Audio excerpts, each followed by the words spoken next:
큐시트 회의로 넘어가 볼까요? 오늘 첫 번째 소식, 이 민지숙 기자가 또 바로 준비를 했네요. 네, 국회 소식으로 준비했습니다. 제목은요, 이태원 참사 첫 청문회 이임재 평생 죄인 심정입니다.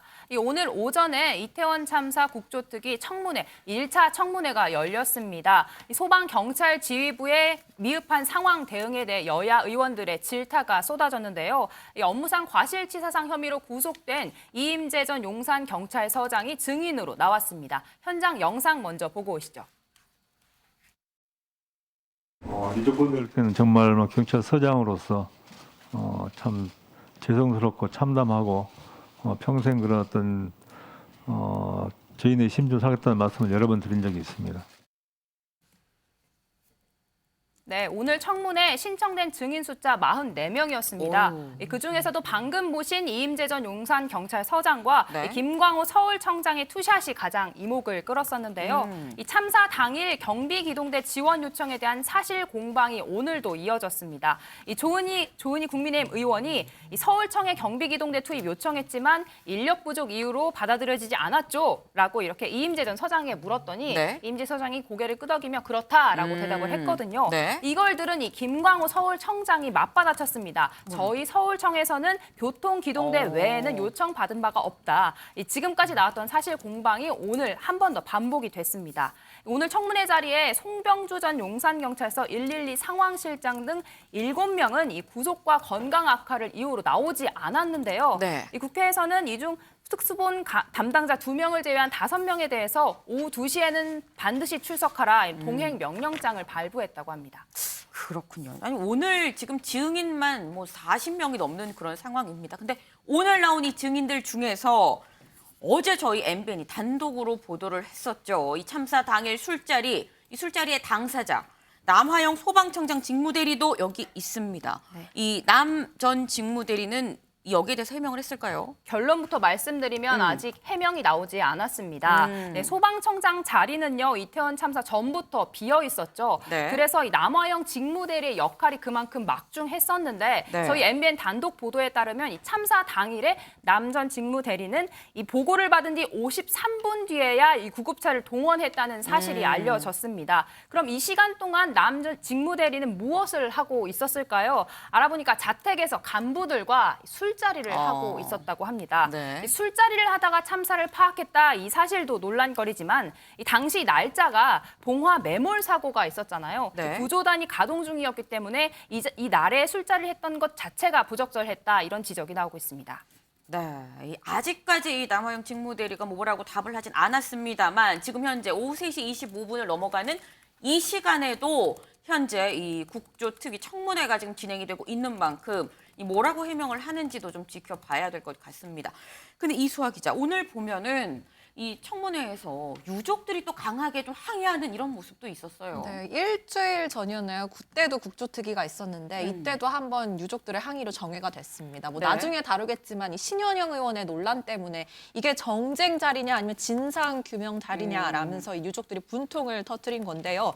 이 오늘 1차 청문회에서도 결국 이 유족들의 언성이 높아졌습니다. 이 우상호 국조특위 위원장이 점심시간을 갖자 하면서 정회를 선포했는데 네. 이 보시는 것처럼 유족협의회 대표 이 대표가 저렇게 증인석 앞에 찾아가서 증인들이 한 발언에 대해서 일일이 항의하는 모습이 있었습니다. 몇 초 동안 이 상황이 반복되니까 네. 결국 국회 측에서 이 대표를 회의실 바깥쪽으로 좀 끌어내려고 하는 그런 이동 시도가 있었는데 네. 여기에 대해서 이 유족 대표가 내가 범죄자냐 왜 막냐라면서 강하게 항의하는 모습이 언론에 포착되기도 했습니다. 네.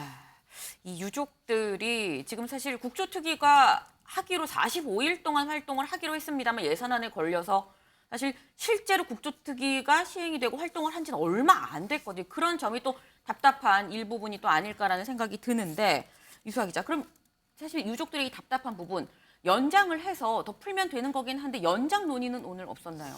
일단 어제 민주당 상황을 좀 보면은 네. 유가족 협의회와 간담회 자리를 마련했습니다. 그래서 이 자리에서 이제 관철을 하겠다, 기간 연장을 꼭 시키겠다라고 박홍근 원내대표가 약속을 한 상황이긴 한데요. 네. 이 밖에 뭐 법야권의 기간 연장 촉구 기자회견도 열렸었습니다. 그래서 뭐 진선미 민주당 의원, 장혜연 정의당 의원, 그리고 용해인 기본소득당 의원까지 법야권의 의원들이 다 함께 좀 연장을 해야 된다라고 목소리를 내기는 했습니다. 네, 이 현장에서 유족들은 국민의힘 조수진 의원의 사과를 강하게 요구하기도 했습니다. 이 바로 조 의원의 같은 편 발언 때문이었는데요. 이 지난주 국조특위에서 신현영 민주당 의원 닥터카 탑승 논란에 대해서만 논란이 이어지자 정쟁 자리냐 이렇게 유족들의 불만이 있었다. 방금 전해드렸는데 이 진상 규명 대신 정쟁을 하고 있다고 반발하면서 조수진 의원이 회의장을 빠져나가면서 유족들이 야당과 같은 편이네 이렇게 말을 했던 겁니다. 유족과 야당은 같은 편, 그럼 정부와 여당은 유족과 다른 편이다. 이런 말에 대해 유가족들은 사과를 요구했습니다. 현장 영상 보고 오시죠.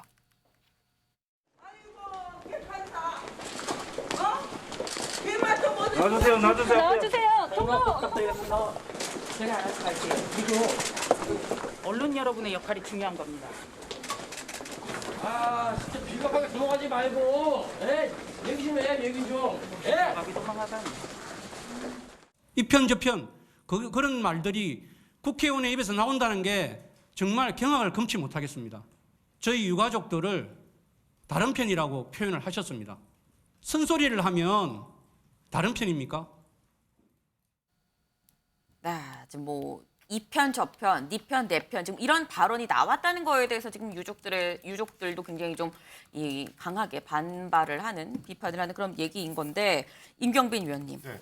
지금 사실 이런 상황을 쭉 봤을 때 여야가 굉장히 동상이몽이거든요. 근데 그렇다고 한다면 연장이 국조특위가 과연 연장이 될 수 있을 것인가? 7일이면 끝입니다. 연장 자체에 대해서는 어느 정도 좀 합의가 이루어질 것이다라는 게 뭐 여의도 주변의 반응인 것 같습니다. 왜냐하면 이제 엊그제부터 이제 조호영 국민의힘 원내대표의 반응을 보면 네. 국조특위 연장 자체에 대해서는 뭐 거기도 이제 공감을 하는 것 같은 그런 모습인데 문제는 연장 얼만큼 할 거냐 이거에 대해서 여야가 이견을 좁히기가 쉽지 않아 보인다는 겁니다. 뭐 국민의힘 쪽에서는 한 일주일 정도 연장을 얘기를 하고 네. 뭐 민주당 쪽에서는 그리고 야3당에서는 한 열흘 정도 더 연장을 하자라는 얘기인데 이게 왜 연장 기간에 차이가 있느냐면 네. 야3당에서는 추가로 청문회를 한 번 더 해야 된다. 원래 3회 청문회를 하려고 했다가 청문회 이제 증인 채택이 제대로 합의가 안 되면서 네. 2번으로 줄었으니까 한 번 더 청문회를 해서 네. 뭐 유가족들이나 생존자들도 이 증인으로 참여할 수 있도록 해줘야 된다라는 입장이기 때문에 아마 이제 내일까지는 이 문제 가지고 좀 여야가 협상을 좀 이어가다가 뭐 7일 끝나기 전에는 뭐 국정조사 연장이 좀 이루어지지 않을까 좀 그렇게 보이긴 합니다.